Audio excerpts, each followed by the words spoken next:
Кудай Тааладан, Аллах Таала тарабынан адамзатына жаман менен жакшыны, ак менен караны, арам менен адалды айырып билүү үчүн деп түшүрүлгөн ыйык, Куран түшүрүлгөн ыйык ороз айында турабыз.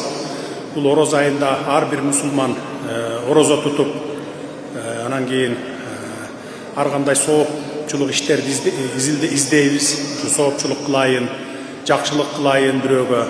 Анан кийин ошол кылган жакшылыктарым ушул дүйнөдө тапкан Алланын алдына барганда ошо жакшылыктарым көп болуп, кичине тараза ташын басып кетсин деген ниет менен ушундай кылабыз жылда.